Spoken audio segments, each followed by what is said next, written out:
That's all trip இது ஒரு auto மற்றும் கேப் புக்கிங் ஆப். சின்ன டவுன்களுக்கு விசேஷம், கோயில், குளம்னு டூர் போறவங்க ஆட்டோ கேப் கிடைக்காம ரொம்ப கஷ்டப்படுவாங்க. அவங்களுக்கு இந்த ஆப் ரொம்ப பிரயோஜனமா இருக்கும். கீழே டிஸ்கிரிப்ஷன்ல இருக்க லிங்கை கிளிக் பண்ணி தட்ஸ் ஆல் ட்ரிப்பை டவுன்லோட் பண்ணிக்கோங்க. ரஜினிகாந்த் சார், ரஜினிகாந்த் விஜய் அவர்களுடைய 3 ஆண்டுகள் கட்சி ஆரம்பித்து 3 ஆண்டுகள் ஆகிவிட்டது.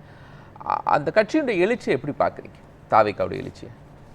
அதாவது விஜய் அவர்களுடைய இன்றைய பேச்சிலிருந்து என்ன புரிய வருதுன்னா, விஜய் தன் நிலை உணராமல் இருக்கிறார், அவர் அதீத கற்பனையில் இருக்கிறாரா, அல்லது தன்னுடைய தோல்விகளை மறைத்து கொள்வதற்காக தன்னுடைய ரசிகர்களை உற்சாகப்படுத்துவதற்காக அப்படி பேசுகிறாரா என்பதுதான் முதல்ல கேள்வியாக இருக்குது.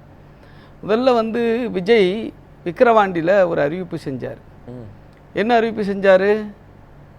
இந்த வர்ற 2026 நாங்கள் ஆட்சி அமைக்க போகிறோம், தாவேக்கா ஆட்சி அமைக்க போகுது, இந்த தாவேக்காவோட கூட்டணிக்கு சில பேர் வரலாம் இல்லையா, அவர்களுக்கு நாம் ஒரு அறிவிப்பு செய்ய போகிறோம், யார் வந்தாலும் அவர்களுக்கு ஆட்சி அதிகாரத்தில் பங்கு உண்டு என்று அவர் கூவி கூவி அழைக்காத குறையாக எடுத்த உடனேயே முதல் மாநாட்டிலே இப்படி ஒருப்பட்ட ஒரு அறிவிப்பை விஜய் கொடுத்தார். ஆனால் கடைவிரித்தேன் கொள்வாரில்லை என்று சொல்வதைப் போல விஜயை சீண்டி பார்ப்பதற்கு பெரிய கட்சிகள் மட்டுமல்ல, துக்கடா கட்சிகள் கூட தயாராக இல்லை. அவர் இன்றைக்கு தனித்து விடப்பட்டிருக்கிறார். இன்னைக்கு தனித்து விடப்பட்டதால் நான் மக்களோடு கூட்டணி என்று எல்லோரும் அரைக்கிற மாவை அவரும் அரைத்து கொண்டிருக்கிறார். பேச்சுவார்த்தை நடத்திட்டு இருக்காங்க. என்னது? காங்கிரஸ்ல இருந்து பேச்சுவார்த்தை நடத்திட்டு இருக்காங்க. அது கற்பனை, அதுக்கெல்லாம் வாய்ப்பு இல்லை. நிச்சயமாக காங்கிரஸ் திமுகவோடு தான் பயணிக்கும் என்பதில் மாற்று கருத்தில் போக போக நீங்கள் பாருங்கள், நான் சொல்லிடுறேன். அதே சமயத்தில் இன்னைக்கு மாணிக்க தாக்கூருடைய ஒரு ஸ்டேட்மெண்ட் சொல்லிடுறேன். இந்தியா கூட்டணி அப்படிங்கிறது மக்களவை தேர்தலுக்கு தான், அசம்பிளி தேர்தலுக்கு அல்ல அப்படிங்கிறத அவர் சொன்னார். அதனால நானும் அதை ஒத்துக்கிறேன். தமிழ்நாட்டு அசம்பிளிக்கு தேர்தலுக்கு இன்னும் முடிவாகலைன்னு அவர் இன்சிஸ்ட் பண்றாரா? நான் என்ன சொல்றேன்னா, இந்தியா கூட்டணி என்பது அகில இந்திய அளவில் இருக்கிற ஒரு கூட்டணி. தமிழ்நாட்டில் இந்தியா கூட்டணிக்கு தலைமை 28 கட்சிகள், அது முதல் தலைமையில் இருக்கிறது காங்கிரஸ். ஆனால் தமிழ்நாட்டை பொறுத்தளவிற்கு இங்கே இருக்கிற கூட்டணிக்கு பெயர் மதசார்பற்ற முற்போக்கு கூட்டணி. இந்த மதசார்பற்ற முற்போக்கு கூட்டணிக்கு தலைமை திமுக, திமுகவில் கீழ்தான் இங்கே காங்கிரஸ். நல்லா புரிஞ்சுக்கணும். அதே போல இவர் என்ன சொல்றாரு, அந்த காங்கிரஸ் இவங்க கூட பேச்சுவார்த்தை நடத்துறது ஏதாவது இல்லை, அது அதிகாரப்பூர்வமாக அறிவிக்க வேண்டியவர்கள் ராகுல் காந்தியும் கார்கேவும் இங்கே செல்வ பெருந்தகையும் அவர்கள் ரொம்ப தெளிவாக சொல்லிட்டு இருக்காங்க. அதில் எந்த குளறுபடியும் கிடையாது, எந்த குழப்பமும் இல்லை. அந்த குழப்பத்தை யார் வேணுமாலும் எது வேணுமாலும் பேசலாம். யார் அதிகாரப்பூர்வமாக சொல்வதற்கு அங்கீகாரம் பெற்றிருக்கார்களோ அவர்கள் சொல்வதுதான் நிலைப்பாடு. யார் குழப்பத்தை ஏற்படுத்துகிற? அதிமுகவா? எது? திமுக காங்கிரஸ் கூட்டணி இல்லை அப்படிங்கிறது யாரு? எல்லா கட்சியிலையும் எல்லா தொண்டர்களுக்கும் அந்தந்த பகுதியில் இருக்கிறவங்களுக்கெல்லாம் ஒரு விருப்பம் இருக்குங்க, அதை சொல்லலாம், யார் வேணுமோ சொல்லலாம். ஆனால் நிலைப்பாடு என்னங்கிறது இறுதி முடிவு கட்சி தலைமை தானே அறிவிக்கும். அதை சொல்கிறேன். அதே போல் இன்னைக்கு விஜயோடு யாரும் சேராதது மட்டுமல்ல, இன்றைக்கு விஜய் தன்னை எம்ஜிஆரோடு ஒப்பிட்டு கொள்கிறார். இதுவும் அதீத கற்பனை தான். இதுவும் ஒப்பிட முடியாத ஒன்றை ஒப்பிடுகிறார். அவரே ஒன்று சொல்கிறார் பாருங்க, எம்ஜிஆரை சினிமாக்காரனாக பார்த்தாங்க. யார் சினிமாக்காரனை பார்த்தாங்க? எம்ஜிஆர். அவரே சொல்கிறார், 1952 72 வரை திமுகவில் பயணித்திருக்கிறார் என்று அவரே சொல்கிறார். 20 ஆண்டுகள் பல்வேறு பொறுப்புகளை வகித்து பல்வேறு தேர்தல்களை சந்தித்து அந்த தேர்தலுக்காக பிரச்சாரம் செய்து அண்ணாவால் இதயக்கனி என்று அடையாளப்படுத்தப்பட்டவர் தான் எம்ஜிஆர். திராவிட முன்னேற்ற கழகத்தில் பொருளாளராக இருந்தவர். அப்படிப்பட்ட ஒரு அனுபவம், அப்படிப்பட்ட ஒரு பயணம் என்பது விஜய்க்கு கிஞ்சித்தும் கிடையாது. அது மட்டுமல்ல, அது எம்ஜிஆரோடு தன்னை ஒப்பிட்டுக் கொள்வதே என்பது அபத்தமானது. அது இன்னொரு செய்தி சொல்ல, அப்படிப்பட்ட அனுபவம் வாய்ந்த எம்ஜிஆருக்கு கூட அவர் கட்சி தொடங்கிய பிறகு கம்யூனிஸ்டுகள் ஆதரவாக இருந்தார்கள். அன்றைய கம்யூனிஸ்ட் கட்சியினுடைய தலைவராக இருந்த கல்யாண சுந்தரம் அவருக்கு உரிய ஆலோசனைகளை வழங்கி கொண்டிருந்தார்கள். ஆனால் அது அவருக்கே அது தேவைப்பட்டது. இன்னைக்கு விஜய்க்கு யார் அப்படி இருக்கிறா?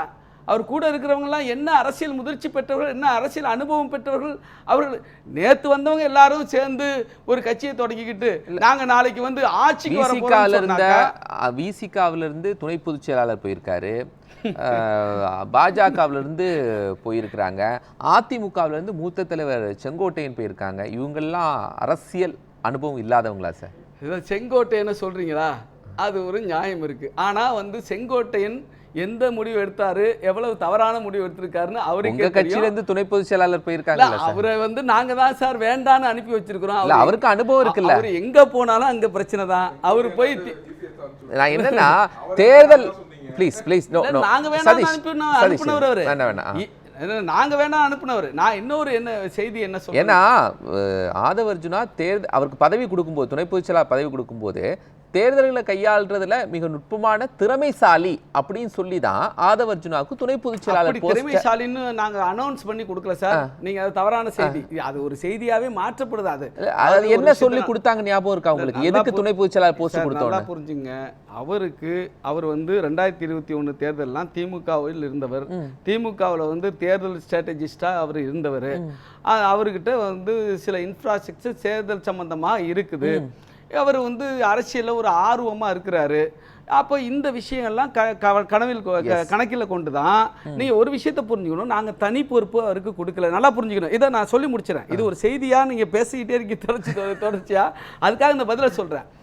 திறமையான ஆளா இல்லையாங்கிறது திரும்ப அவர்கள் பாராட்டி இருக்காங்க. சார் அவரு செல்வ செழிப்பு அவர்கிட்ட இருக்கு, எங்க தனிப்பட்ட அவரு எங்க கட்சியில இருந்தா அவருக்கு வந்து நாங்க நிதி கொடுத்துருக்கோமா, அவர்கிட்ட இருந்து ஒருத்தர் அவர் சொல்றது திறமையை மட்டும் தான் ரவிச்சந்திரன் சார் சொல்றது சொல்றேன். அதே மாதிரி என்னன்னு கேட்டீங்கன்னா அவருக்கு நாங்க தனி பொறுப்பு கொடுத்தல. அதாவது என்னன்னா தலைவர் ஒருவர், 2 பொதுச் செயலாளர் இருக்கிறாங்க, ஒரு பொருளாளர், அப்படிப்பட்ட பொறுப்புகள் கொடுக்கல.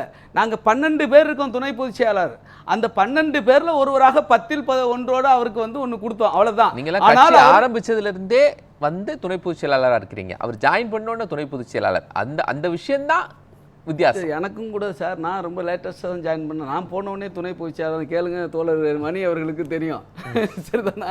அதனால வந்து அது சரி, அதுல சில கிரைட்டேரியா வச்சிருப்பாங்க சார். சரியில்லைன்னா தூக்க போறாங்க, சரியில்லை நாங்க அனுப்பி விட்டுட்டோம், அவ்வளவுதான்.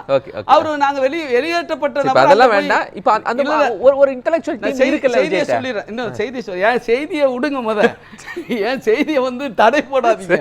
என்னன்னு கேட்டீங்கன்னா இன்னைக்கு விஜய் இப்படிதான் அவர்கிட்ட எல்லாருமே இருப்பவர்கள் வந்து நான் அப்படி சொல்லக்கூடாது இருந்தாலும் சொல்றேன். இப்போ அவர்கள் விசிலடித்து கொண்டிருக்கிறார்கள். விசிலடிப்பவர்களாகத்தான் இருக்கிறார்கள். நல்லா புரிஞ்சுக்கணும். என்னன்னா இல்லை அங்கே விசிலடிச்சுட்டு தானே இருக்கிறாங்க.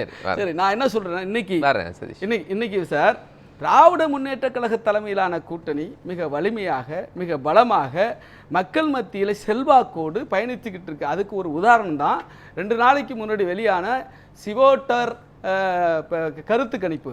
இந்த சிவோட்டர் இந்தியா டுடே ஒரு வந்து கிரெடிபிள் கொண்ட அந்த அமைப்பு அது. அதனுடைய கருத்து கணிப்பில் இன்றைக்கு என்ன சொல்லியிருக்கிறார்கள் என்று சொன்னால், இந்த தேர்தலில் 2026 தேர்தலில் 45% வாக்குகளோடு திமுக மிக பெரும் பலம் வாய்ந்த ஒரு அதிபெரும்பான்மை வெற்றி பெறுகிறவருடைய கட்சியாக இருக்கிறது, ஆட்சி அமைக்கும் கட்சியாக இருக்கிறது. அதற்கு அடுத்து அதிமுக 23% இருக்கிறது. இதர கட்சிகள் 16%. அங்க வந்து டிவிகேயை வந்து குறிப்பிடலை. அப்போ டிவிக்கே ஒரு கணக்கிலே வரல. அந்த சிவோட்டருடைய புள்ளி வரத்து 2 நாளைக்கு முன்னாடி. இன்னும் சொல்ல போனால் பெய்டு நியூஸ்னு சில பேர் பண்ணுவாங்க. பெய்டு இது அந்த கணக்கு என்ன சொல்கிறது கருத்து கணிப்பு சொல்லுவாங்க, அது வேறு. ஆனால் சிவோட்டரை பொறுத்தளவில், இந்தியா டுடேவை பொறுத்தளவில் நிச்சயமாக அவங்க ஒரு ஒரு ஒரு வந்து ஒரு கிரெடிபிலிட்டியை கெயின் பண்ணி வச்சிருக்காங்க. 2024 சிவோட்டர் சொல்றேன் 2024 சரியா இருந்துச்சா? சிவோட்டருடைய கருத்து ஓரளவு வந்து ஒத்து போகுது. நான் சொல்லி முடிச்சிடறேன் கொஞ்சம் குறிக்கிறாது. இப்போ அந்த வகையில் இன்னைக்கு எல்லாரும் வந்து திமுக அரசின் மீது எந்த வெறுப்பும் கிடையாது, எந்த வந்து ஒரு காழ்ப்பு என்ன சொல்றது, மக்களுக்கு எந்த விதமான பகையும் கிடையாது. மக்களே வந்து திமுக அரசை கொண்டாடுகிறார்கள். திமுக மீது அவர்கள் மீண்டும் இந்த ஆட்சி தேவை. இன்றைக்கு தமிழ்நாடு மத சண்டை இல்லாமல், இங்கே வந்து வெறுப்பு அரசியல் இல்லாமல் இன்னைக்கு வந்து தமிழ்நாடு வந்து இயங்கி கொண்டிருக்கிறது.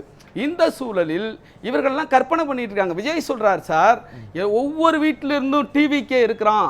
அவர் சொல்றது சரிதான், டிவிக்கே இல்லை கேடிவின்னு அவர் மாற்றி சொல்லணும். கொஞ்சம் அவர் கலைஞர் டிவின்னு சொல்லுவாங்க தெரியுமா, எல்லா வீட்லையும் டிவி இருக்குதான், அதுக்காக எல்லா வீட்லையும் அவருக்கு ஓட்டு இருக்குன்னு சொல்ல முடியாது. இன்னும் ஒரு செய்தியை மட்டும் சொல்கிறேன் சார். நீங்கள் வந்து அவர் ஒரு குரல் சொல்கிறாரு சார். என்ன குரல் சொல்கிறாரு? அநீதி, அராஜகம், இவையெல்லாம் திமுக முதற்றே உலகுன்னு சொல்றார். முதல எழுத்தெல்லாம் ஆதிபகவன் முதற்றே உலகு என்று சொன்ன ஐயன் திருவள்ளுவனுடைய முதல் குறளை இப்படி வந்து மோசடியாக ஒரு மோசமாக ஒரு சித்தரித்து அவர் பேசுவது என்பதை கண்டிக்கத்தக்கது. ஒரு இருக்கட்டும், நான் என்ன கேட்குறேன், அநீதி அராஜகம் இவையெல்லாம் திமுக முதற்றே உலகுன்னு சொல்றீங்களே, எந்த அடிப்படையில் சொல்றீங்க? நான் கேட்குறேன், உங்களுக்கு இன்னைக்கு ஜனநாயகம் படத்தை வெளியே விடுவதற்கு உங்களுக்கு அநீதி இழைப்பதே பாஜக, ஒன்றிய அரசின் கையில் இருக்கிற சென்சார் போர்டு. அந்த சென்சார் போர்டை வச்சுக்கிட்டு உங்களுடைய ஜனநாயகம் படத்தை தடுக்கிற பாஜகவை உங்களுக்கு அநீதியாக தெரியவில்லை. நீங்கள் எத்தனை நீதிமன்றம் போனாலும் அங்கங்கே வந்து முட்டுக்கட்டை போடுற பாஜக அராஜகம் செய்வதாக தெரியவில்லை. நீங்க பாஜக தானே சொல்லியிருக்காரு. நீங்க ஒரு விஷயம் புரிஞ்சுங்க, பாஜக சும்மா போற போக்கில் சொல்றாரே ஒழிய இந்த அநீதி கிணீதி எல்லாம் சொல்றாரு. திமுகவை தான் அவர் கடுமையாக விமர்சிக்கிறார். அது மட்டுமல்ல, இவர் தீய சக்தி, இவருக்கு சுய சிந்தனை இல்லைங்கிறதுக்கு நான் சொல்ல வர்றேன். தீய சக்தி திமுகங்கிறார். அது சொன்னது ஜெயலலிதா. ஜெயலலிதா தன்னுடைய அரசியலுக்காக இல்லை ஜெயலலிதாவோ எம்ஜிஆர் தன்னுடைய அரசியலுக்காக அவங்க பேசுகிறாங்க. அது தீய சக்தியாக என்னங்கிறது தேர்தல் காலத்தில் இருக்கட்டும் சார், தேர்தல் காலத்தில் பேசின விஷயம். அதையே இவரும் தீய சக்திங்கிறாரு. அப்போ இவருக்கு புதுசாக சிந்திக்கிறதுக்கு ஒன்றும் இல்லை. உண்மையில் இன்னொரு விஷயம்னா ஊழல் சக்தி வந்து அதிமுகங்கிறாரு. அந்த ஊழல் சக்தி என்பது எந்த அடிப்படையில் சொல்கிறாரு? எடப்பாடியோட ஊழலை சொல்கிறாரா, அல்ல ஜெயலலிதாவிலிருந்து அவர் தொடங்குறாரா, அல்லது எம்ஜிஆர்கிட்டே போறாரா என்பதை விஜய் தெளிவுபடுத்தணும். அதே மாதிரி என்னன்னா டப்பா இன்ஜின்லாம் அவ வந்து இருக்கு, நாங்கள் டாப் இன்ஜின். டப்பா இன்ஜின் சொன்னதே எங்கள் முதலமைச்சர் மு க ஸ்டாலின் அவர்கள். அதை கூட நீங்கள் திருடி கடன் வாங்கி பேசுறீங்க. அப்போ உங்களுக்கு ஒரு சுய சிந்தனையோ சுய புத்திய சுய பலமோ இல்லை. நீங்கள் சும்மா மக்கள் உங்களுடைய பின்னடைவு நான் சொல்றேன் பாருங்க, இவர்களுடைய பின்னடைவு இருக்கு பாருங்க. யாரும் இவங்ககிட்ட வரல, இவங்க வந்து தன்னுடைய ரசிகர்களை காப்பாற்றிக் கொள்வதற்காக இப்படிப்பட்ட ஒரு பேச்சுக்களை அவர் பேசுகிறார். அபத்தமான பேச்சுக்களை பேசுகிறார்.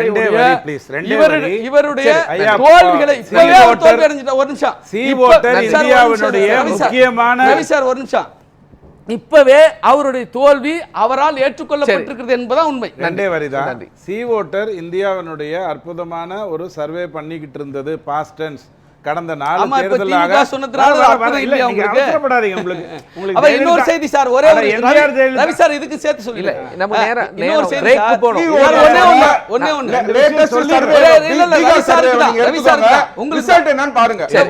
ஒரே ஒரு செய்தி அவங்க சொன்ன ரிசல்ட் சார், ஒரே ஒரு செய்தி மட்டும் சொல்றேன். ஸ்ரீ தான் வந்து முதலமைச்சர் வேட்பாளர்னே சொன்னாங்க. இரண்டாவது இடம் வந்து பாத்தீங்கன்னா நம்ம பிரசாந்த் சொன்னாங்க சி வோட்டர்ஸ் கொடுத்த ரிசல்ட்.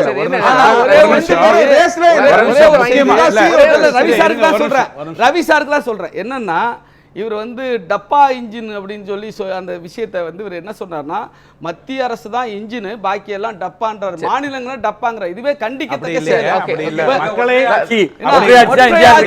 அதான் சொல்ல வர்றேன்.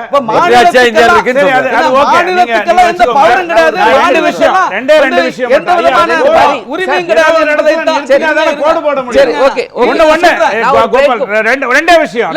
பேச விட மாட்டேங்கிறாரு. பேசிட்டு இருக்கீங்க.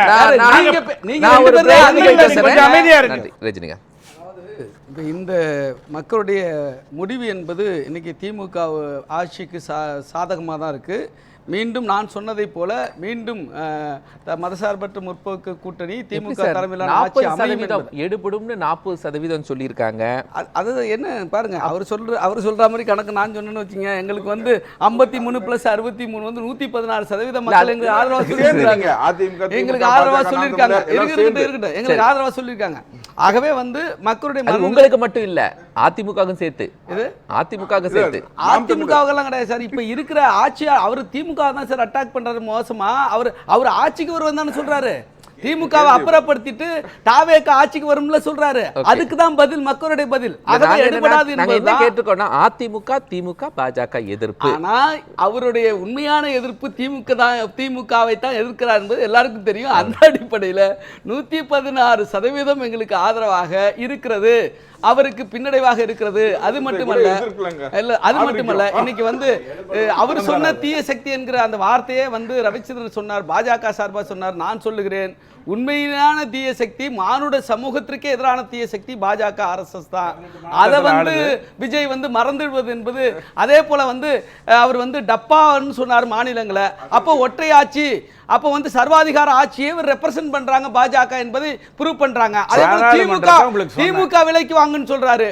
இந்தியா முழுக்க யார் யாரை விலைக்கு வாங்கி கொண்டிருக்கிறார்கள் பார்த்து கொண்டிருக்கிறோம். யாரை மிரட்டுகிறார்கள், இடியை வைத்து, சிபிஐ வைத்து, அமலாக்கத்துறை வைத்து யார் மிரட்டுகிறார்கள், யாரை வந்து விலைக்கு வாங்குகிறார்கள், விலைக்கு வாங்கி பல மாநிலங்களில் வந்து கொள்ளைப்புறமாக ஆட்சி அமைத்தார்கள் என்பது பாஜக தான் என்பது இந்த நாடு அறியும். கோவாவில் என்ன பண்ணீங்க, மகாராஷ்டிராவில் என்ன பண்ணீங்க, அருணாச்சல பிரதேசத்தில் என்ன பண்ணீங்க, எல்லா பகுதியிலும் தமிழ்நாட்டில் கூட நீங்க என்ன பண்ண போறீங்க நான் சொல்றேன். நீங்க என்டிஏ கூட்டம் தான் சொல்றீங்க. மகாராஷ்டிராவுல நீங்க என்டிஏ கூட்டம் தான் சொல்றீங்க தவிர அதிமுக கூட்டம் என்ன சொல்வது இல்லை. ஆகவே நீங்க செய்யறதெல்லாம் திமுக மேல பழி போடாதீங்க.